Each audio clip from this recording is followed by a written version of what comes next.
Hello, my name is Dr. Linda Gorman, and I'm a neuroscientist.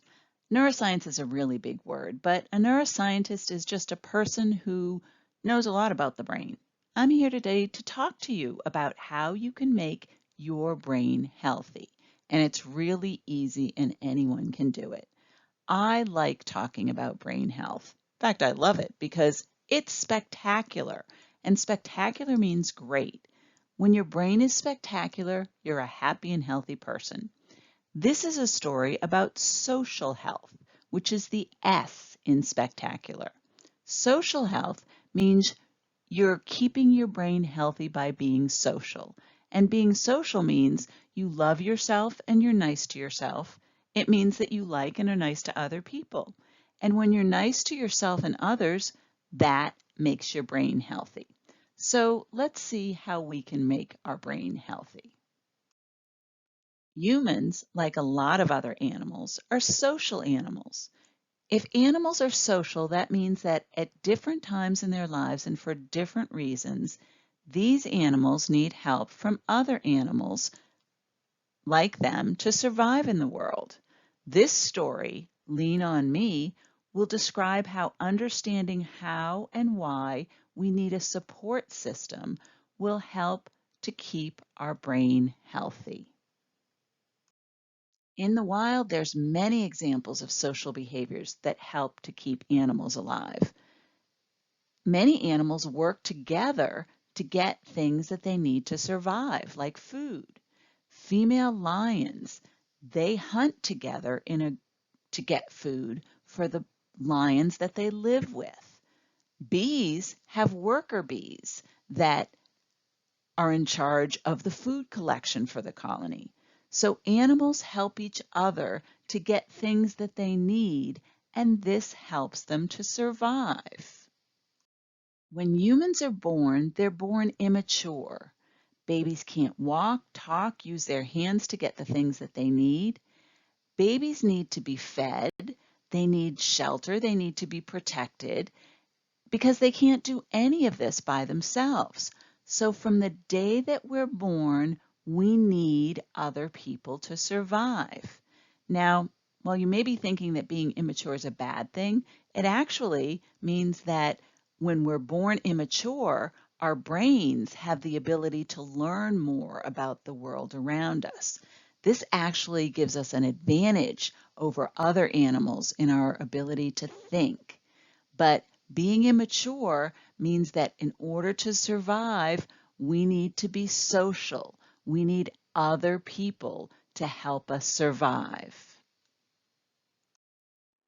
In our world, there are going to be a number of times, different times as we grow up in our lives, that we're going to need to ask for help from other people.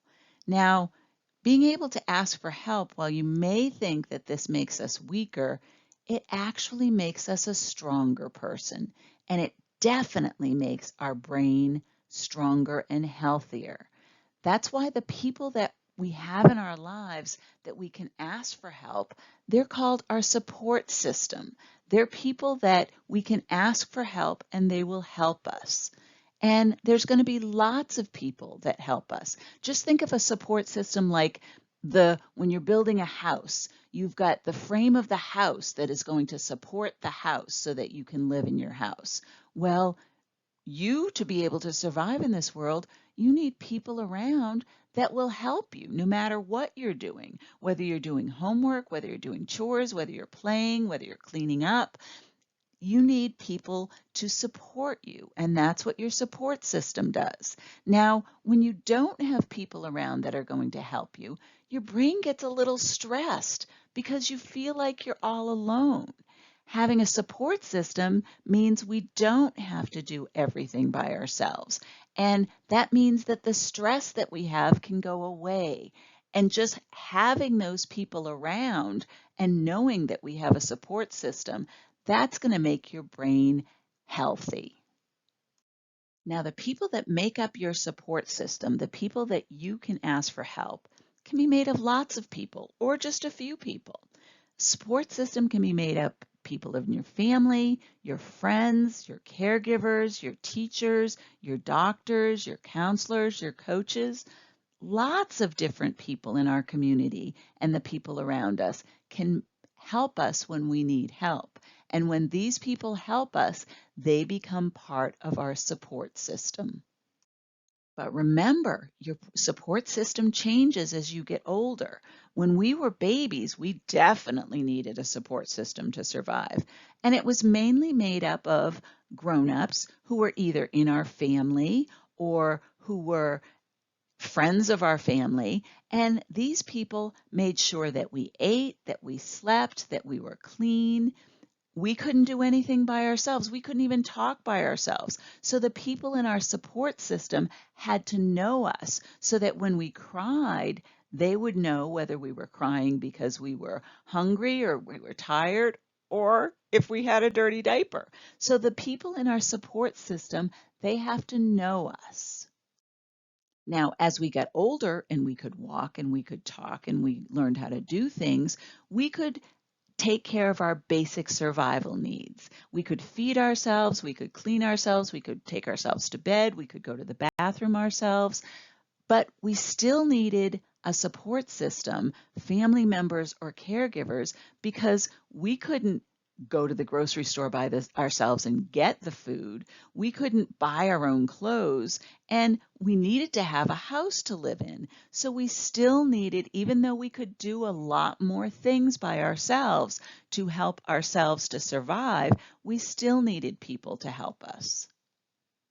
Now, as we got older and we started to hang around with children our own age, we found that it was fun. There were people around who liked to do the same things that we did. They liked to run around and play games and do crafts and pretend things. And these people then became part of our support system. These were our friends. Being around our friends was not only fun, but by being around our friends, we could learn more things about the world from a different point of view. And when we started school, there were more adults that became part of our support system. We had teachers who would teach us what we needed to know about the world around us and the skills that we needed to survive. So luckily, we had teachers there who we could ask for help. When we were at school, there were also janitors who made sure that the school was clean for us to go into. There were people in the lunchroom who helped to make sure that we were getting the food that we needed. There were nurses that were there if we needed help when we weren't feeling good.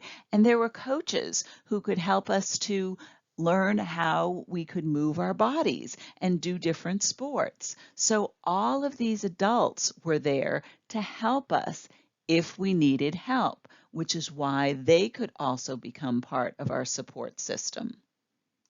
There are also other people that help us with our taking care of our bodies, like doctors and nurses and dentists. These are people that they're taking care of our bodies, and by taking care of our bodies, that's making our brains healthy. So they can be added to our support system too, because we can ask them for help when our bodies are not feeling well. So it turns out that everyone, no matter how old they are, everyone needs help every single day. And there's people that help us that we didn't even mention, like the person at the grocery store who makes sure that there's food that we can go in and buy so that we can eat. The person who grows the food, the farmers who grow the food so that the food can be in the grocery store. There are people who deliver all the things that we need, like delivering the food to us, delivering our mail to us, all of those things. There are people who protect us, like the firefighters and the policemen and the military people. And there's also people who drive the trucks and the buses and the planes that help to bring us stuff that we don't even think about. There are so many people that help us. And when we say that people are social, even if you like to be by yourself, most likely you have people supporting you and you didn't even know that these people were helping you to live your life. As your brain grows and matures, there's other ways that you're going to need help, other places where your support system can help you, not just your basic survival needs like eating and sleeping and having a house to live in. These are going to be your social and emotional needs, which we know are very important for SPEC health. And these social and emotional needs are going to be met by your support system as you grow and mature in the form of your friends. Friends become very important. Remember, people are very social animals, and having someone that you like and support and someone that likes you and supports you is very important for your brain health. This way you can talk to those people, and talking to those people is going to help you to relieve your stress, and that helps your brain stay healthy. And there are a couple of things to remember when choosing people, your friends, for your social and emotional support system. The first is you want to be able to trust and confide in those people that are part of your social and emotional support system. And the other thing is that you don't need to have a lot of people in your social and emotional support system. You don't need lots of friends. It's the quality of the friends, not the quantity, that's important. So having people that like you, that you trust, that trust you, that help you, that you help, that's all very important to your brain health. Now, when we say that you need people in your support system that you can trust, just like this person falling off of that block, that person is trusting that the people behind them will catch them. Trust means that you have confidence in that other person to help you. So let's say that you have a favorite pet, whether it's a dog or a cat or a turtle or a bird or a fish or a rat even. What if you were to go away and you needed somebody to take care of your pet? Would your friend feed them? Would your friend walk them, clean them after them, love them like you do? Well, if your friend was someone that you trusted, you would have confidence in that person to help you. And you would know that that person would take care of your pet just like you would take care of your pet. You also need people in your support system that you can confide in, which means that you can tell them something in private and they wouldn't repeat it unless it needed to be told to help someone. There are some people like counselors and teachers and doctors who may share things that you tell them, but only if someone or yourself is going to be hurt by that information. But your friends, you should be able to tell them things. And by telling them things, what you're doing is you're relieving stress on your brain. But you want to be able to tell them this. But if you tell them that you don't want them to tell somebody else, then they won't. That means that you can trust them and you can confide in them. And remember, having a good support system is not a popularity contest. You don't need lots of likes to have a really good support system. Quality, not quantity, means you feel truly supported by the people in your system, even if it means your support system is just a few people. It's better to have confidence and trust and like the people in your support system than have a huge group of people who are your friends that you can't trust or tell things to. The fact that you don't need a big support system is important to remember because in our society, it places a lot of emphasis on having lots of friends and being very popular. But what's important to your social health is that you like yourself and you're nice to yourself. So you want to make sure that the people in your support system, you can truly confide in them and trust them, and you really like them. These are going to be the people that are going to help you the most. In fact, your support system doesn't even have to be limited to people. Pets can be great additions to your support systems. You can trust your pets to help you the best that they can. If you take care of your pet will take care of you. Plus, there's nothing like being able to hug a pet, unless you have a fish. Pets give unconditional love and acceptance. You can confide in your pets. You can tell them anything, and they definitely will not tell anyone else. Saying things out loud, even to a pet, will help it get you out of your head. A lot of times, saying things out loud helps you to see problems more clearly, helps you to relieve your stress, and it makes you stop worrying about those things. And that is definitely going to help your brain stay healthy. So as you continue to grow, your basic survival needs and social and emotional needs are going to change. And that means that the people you have in your support system will also change. Now, there may be some people that will stay the same. You may add new people to your support system, but remember, we all need help at some point in our lives. Sometimes the things that we need help with are our basic survival needs, just being able to survive like the animals in the wild. But other times, they may be social and emotional needs that make life easier and more fun. It's important to remember that people are all social animals, and good social health begins with you liking yourself and understanding that needing help is what makes you a social animal. When you like yourself and you're willing to ask for help, that makes it easier for others to be members of your support system. That also makes it easier for you to be helpful and supportive of others. And we know that that is going to make your brain healthy. So thank you for letting me talk to you about what being a social animal is all about.